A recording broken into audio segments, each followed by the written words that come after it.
Hello welcome to Politicos. This is Narasimha. పుడమి పచ్చగా ఉంటే మానవాళి కూడా సంతోషంగా ఉంటుందనేది పాతకాలం నుంచి తెలిసిన విషయమే. దీనికి సంబంధించి కూడా రేవంత్ రెడ్డి సర్కారు ఒక అడుగు ముందుకేసిందనే చెప్పాలి. పర్యావరణాన్ని పరిరక్షించడం కోసం హైదరాబాద్ నగరాన్ని పొల్యూషన్ ఫ్రీ నగరాన్ని చేయడం కోసం అనేక ప్రాజెక్టులు అయితే ముందుకు తీసుకొచ్చింది. దీనికి భాగంగానే ఎలక్ట్రిక్ వెహికల్స్ కి సంబంధించి కూడా రిజిస్ట్రేషన్లు కానివ్వండి, దానికి సంబంధించిన కొనుగోళ్ల మీద అయితే మినహాయింపునిచ్చిన పరిస్థితులు. మరోవైపు రెండో దశ మెట్రో పనులను కూడా వేగంగా అభివృద్ధి చేస్తుంది. దీనికి సంబంధించిన డిపిఆర్ ప్రాజెక్టును కూడా కేంద్రంతో సంప్రదింపులు జరిపి పూర్తి చేసే పరిస్థితులు అయితే ఇప్పుడైతే ఉన్నాయి. దీనికి సంబంధించి కూడా ఈ ఎలక్ట్రిక్ వెహికల్స్ ను ప్రోత్సహించడం, పొల్యూషన్ ఫ్రీ నగరాన్ని తీర్చిదిద్దడంలో భాగంగా ఎలక్ట్రిక్ ఛార్జింగ్ పాయింట్లను అయితే ఏర్పాటు చేసిందనే చెప్పుకోవాలి. దీనికి సంబంధించి జిహెచ్ఎంసి, రెడ్కో సంస్థ, శక్తి పునరుత్పాదక అభివృద్ధి సంస్థ ఏదైతే ఉందో ఈ రెండు కూడా సమన్వయంతో ఛార్జింగ్ ఎలక్ట్రిక్ వెహికల్ పాయింట్లను అయితే ఏర్పాటు చేశారు. మనం విజువల్స్ లో కూడా చూసుకోవచ్చు. ఇవి ప్రత్యేకంగా జిహెచ్ఎంసి పర్యవేక్షణలో రెడ్కో సంస్థ సమన్వయంతో ఏర్పాటు చేసినటువంటి ఈ ఛార్జింగ్ పాయింట్ లో ఇటు ఎలక్ట్రిక్ వెహికల్స్ కానివ్వండి, కార్లు కానివ్వండి, పూర్తిగా ఎలక్ట్రిక్ వాహనాలు 24 గంటలు అయితే ఛార్జింగ్ చేసుకోవచ్చు. నగరంలో పలు చోట్ల కూడా వీటిని ఏర్పాటు చేశారని చెప్పుకోవాలి. దీనికి సంబంధించి జిహెచ్ఎంసి ఏదైతే ఉందో నగరపాలక సంస్థ పూర్తిగా స్థలాలను రోడ్ల పక్కన కానివ్వండి, లేదా వివిధ ప్రాంతాలలో ఉన్నటువంటి ఖాళీ స్థలాలకు సంబంధించి ఫుట్పాత్లు ఎక్కడైతే ఖాళీ ప్లేస్ ఉంటుందో ఆ ప్లేస్ ను పూర్తిగా ఈ రెడ్కో సంస్థకు అయితే ఇస్తుంది.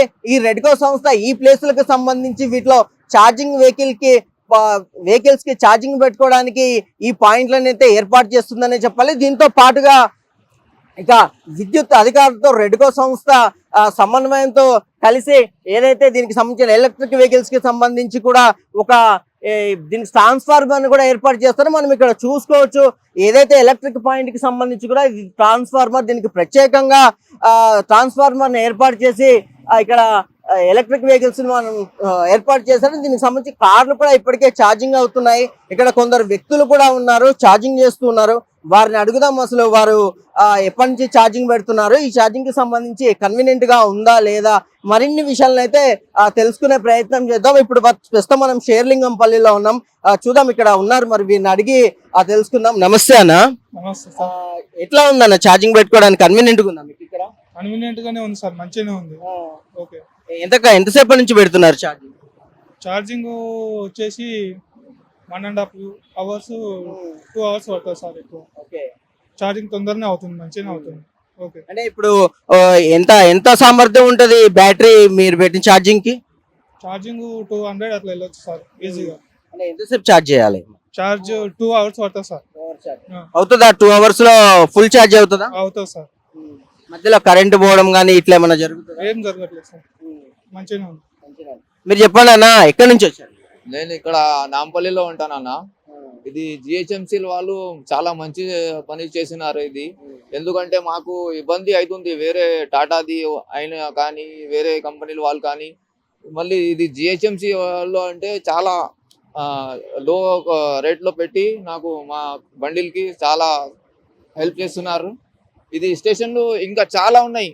ఇక్కడ గచ్చిబౌలి ఉన్నదని, లింగంపల్లి, బిహెచ్ఎల్ మొత్తం ఇక్కడ ఒక 40-50 స్టేషన్లు ఉంటాయి జిహెచ్ఎంసీ వాళ్ళు. చాలా మంచి సర్వీస్ ఉంది. ఎప్పుడైనా ఖరాబ్ అయితే కూడా మళ్ళీ ఒక టోల్ ఫ్రీ నంబర్ వస్తుంది, దానికి కాల్ చేస్తే విత్ ఇన్ 12 hours లో కంప్లీట్ ఛార్జింగ్ అది రిపేర్ చేసి వెళ్ళిపోతారు వాళ్ళు. ఎట్లా ఛార్జ్ ఏమన్నా తీసుకుంటారా? ఛార్జ్ ఫుల్ ఛార్జ్ కి ఒక 350 ఛార్జ్ అవుతుంది. అది యాప్ ఉంది మొబైల్లో, అది ఆ యాప్ లో అమౌంట్ వేసుకొని ఆన్లైన్ నుంచి కట్టాలి దాన్ని. సో యాప్ కూడా ఉంది దీనికి సంబంధించి, ఎలక్ట్రిక్ వెహికల్ యాప్ ఉంది. సో ఇప్పుడు ఈ యాప్ కి సంబంధించి మనం యాప్ లో కొడితే ఎక్కడెక్కడ పాయింట్లు ఉన్నాయి పాయింట్ అది మొత్తం చూపిస్తుంది. ఏ దగ్గర పాయింట్స్ ఉన్నాయి, ఏముంది, ఛార్జ్ ఎంత అవుతుంది, మళ్ళీ పర్ యూనిట్ ఎంత తీసుకుంటున్నాడు, మళ్ళీ ఇది యాప్ ఉంది. అంటే ఎంత ఛార్జింగ్ పెట్టుకుంటే అంత అమౌంట్ అవుతుంది, అంత అమౌంట్ అవుతుంది. అంటే ఇప్పుడు మీ వెహికల్ ఛార్జింగ్ పాయింట్ కి ఈ యాప్ కి కనెక్ట్ అయ్యి ఉంటుంది, ఇది కనెక్ట్ ఉంటుంది. ఇది ఇప్పుడు 16 యూనిట్స్ అయింది, 209 అమౌంట్ అయింది. అది 85 ఛార్జింగ్ అయిపోయింది బండిలో. ఓవరాల్ గా రేవంత్ రెడ్డి ప్రభుత్వం చెప్పినటువంటి ఎలక్ట్రిక్ వెహికల్ యజ్ఞం ఎట్లా అనిపిస్తుంది? చాలా బాగున్నాయి అన్న. ఎలక్ట్రిక్ వెహికల్ అంటే ఇప్పుడు చాలా హైటెక్ లేదు. ఒక ఛార్జింగ్ పాయింటే కొంచెం వెయిటింగ్ చేయాలా. వేరే బండిలు ఉంటే ఒక 2 hours వెయిటింగ్ చేసుకొని మళ్ళీ ఛార్జింగ్ పెట్టుకొని ఛార్జింగ్ ఎక్కి మళ్ళీ నడిపేయాలి బండి. అంతే ఒక కష్టం ఉంది. ఇది జిహెచ్ఎంసి వాళ్ళు పెట్టిన తర్వాత ఏం కష్టం అయితే లేదు, ఏం ప్రాబ్లం అయితే లేదు. ఎందుకంటే స్టేషన్లు చాలా ఉన్నాయి. బండిలు ఆపి ఒక మషిన్ లో 2 గన్లు వస్తాయి.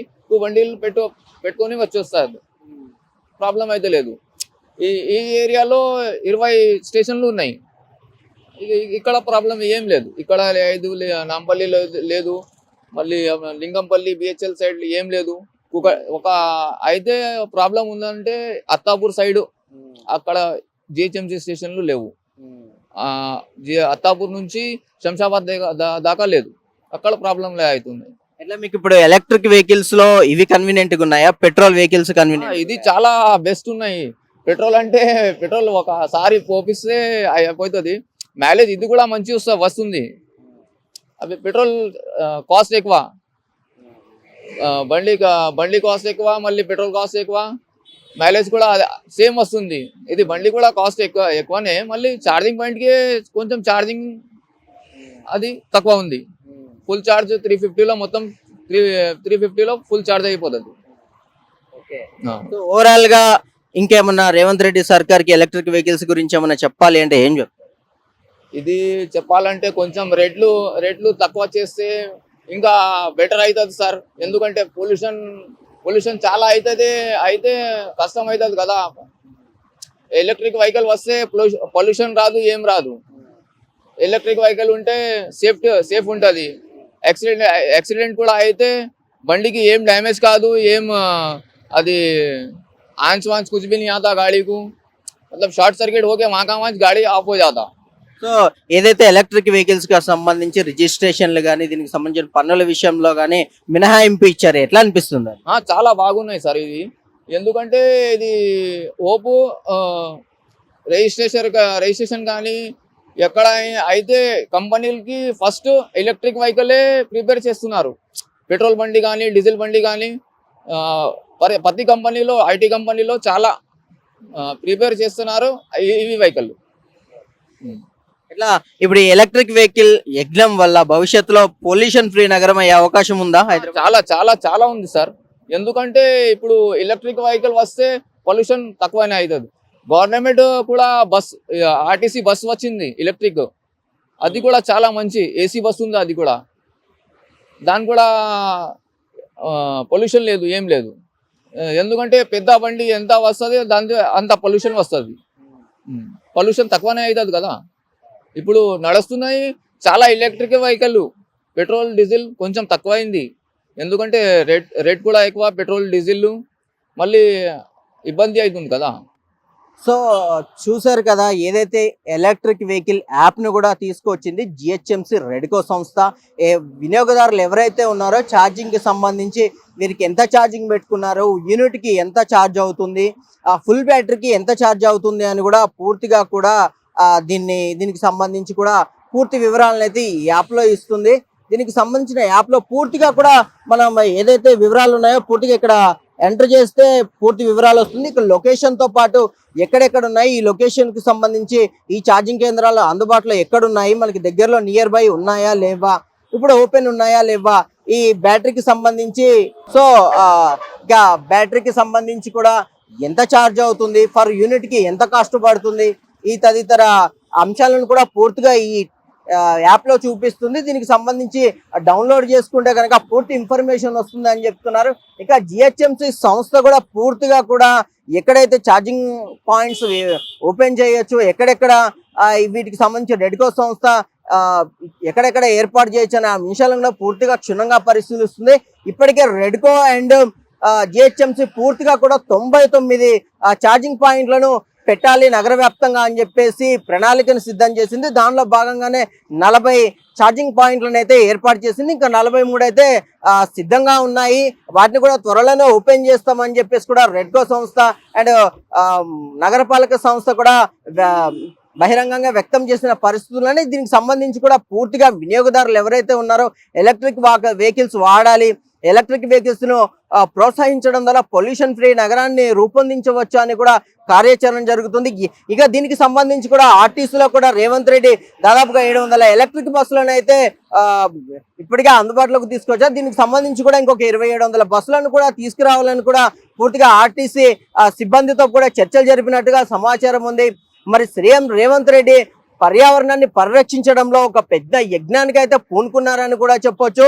మరోవైపు మూసి ప్రక్షాళనలో భాగంగా ఎస్టీపీ పాయింట్లను కూడా ఆయన పరిశీలిస్తున్న పరిస్థితులు ఉన్నాయి. ఇటు నీరు, జలం, భూమి ఇవన్నీ కూడా మానవాళి అభివృద్ధి పరచడం కోసమే, వీటిని పరిరక్షిస్తే మానవులు కూడా సురక్షితంగా ఉంటారని చెప్పేసి కూడా ప్రభుత్వం కసరత్తులు చేస్తుంది. దీనికి సంబంధించి కూడా గతంలో ఏ ప్రభుత్వం చేయలేనటువంటి పనులు రేవంత్ రెడ్డి సర్కారు ముందుకెళ్లి చేస్తుంది అని చెప్పేసి ప్రజలు కూడా హర్షం వ్యక్తం చేస్తున్నారు. వీరి మాటల్లో కూడా కొన్ని ఏంటి దీనికి సంబంధించి ఇవి నగరంలో ఇంకా కొన్ని చోట్ల పెట్టాలి, అన్ని చోట్ల పెడితే మాత్రం మాకు సులభంగా ఉంటుంది అని చెప్తున్నారు. దీనికి సంబంధించి ఎలక్ట్రిక్ వెహికల్స్ ను ప్రోత్సహించడంలో కొంత అమౌంట్ ఎక్కువగా ఉంటుంది. సో కొనుగోలు చేయడానికి కొంత ఛార్జీలు ఎక్కువగా ఉంటున్నాయి. ఇవి కూడా తగ్గిస్తే మాకు ఇంకా సౌలభ్యంగా ఉంటుంది, ఎక్కువ మంది ఎలక్ట్రిక్ వెహికల్స్ నే ప్రిఫర్ చేస్తారు అని చెప్పేసి కూడా వారి మాటల్లో చెప్తున్న పరిస్థితులు ఉన్నాయి. సో ఏది ఏమైనప్పటికీ కూడా నగరంలో ఎలక్ట్రిక్ వెహికల్స్ ఛార్జింగ్ పాయింట్లు అయితే నగర వ్యాప్తంగా కూడా జిహెచ్ఎంసి నిర్వహించడానికి అయితే ప్రణాళికను సిద్ధం చేసిన నేపథ్యంలో ఇక పొల్యూషన్ ఫ్రీ నగరంగా హైదరాబాద్ రూపొందడంలో ఎంతో టైం లేదని కూడా చెప్పవచ్చనే చెప్పాలి. దీనికి సంబంధించి మరిన్ని అంశాలైతే